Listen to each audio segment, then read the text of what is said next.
Hey guys, I just finished reading Ruth Ware's The Death of Mrs. Westaway. This is a book by an author, Ruth Ware, like I just said, and I got it on Kindle and I finished reading it. And I'll tell you a bit about the story first. The story is about a young lady who lives by herself. She is a tarot card reader, and she has this little shop somewhere, and immediately there is a bit of a mystery in the air about her life and how she lives alone, and she's very poor, and how she has bad people after her because she owes them some money. And she's constantly on the run. She has no father, no mother. Her mother has died. She's living alone, and one day she gets a letter in the mail saying that her grandmother has passed away and left her some money, and she needs to travel to a different state or different county to get the money. Now she is very curious because her grandmother died maybe 10-15 years back, so she thinks there's been a mistake. But at the same time, some events force her into trying to see if she can get some money out of this illogical inheritance. So, on a whim and having no other option, she travels to this estate to meet these people. There's a family who are grieving the death of a lady, and she comes there as an imposter who's trying to play the estranged granddaughter of the lady who's departed. I hope that makes sense. And that's the story, guys. Now, I read The Turn of the Key earlier this year.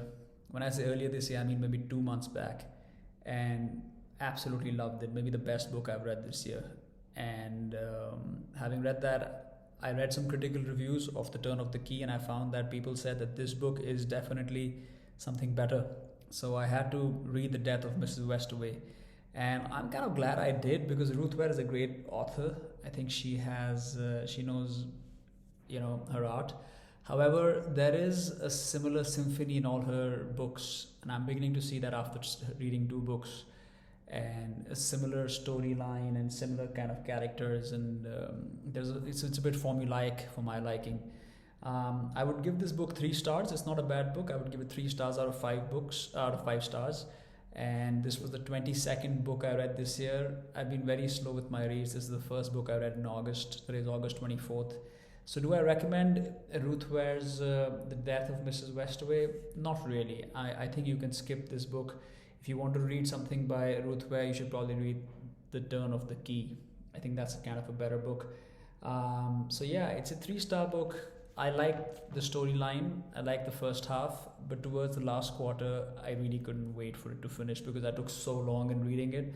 Ideally, you want to read this kind of a book in less than 5 days. Do I recommend this to fans of Turn of the Key? No. Do I recommend this to fans of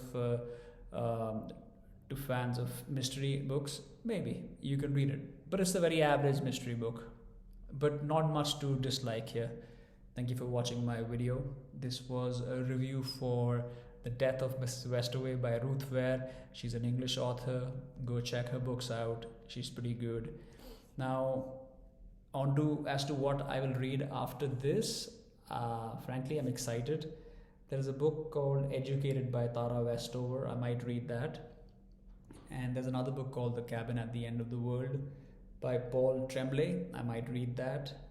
And I've been reading Beloved by Toni Morrison, but I haven't finished it. I've also been reading Three Musketeers. I think I want to read the Three Musketeers because it's the most formidable of this lot. Thank you.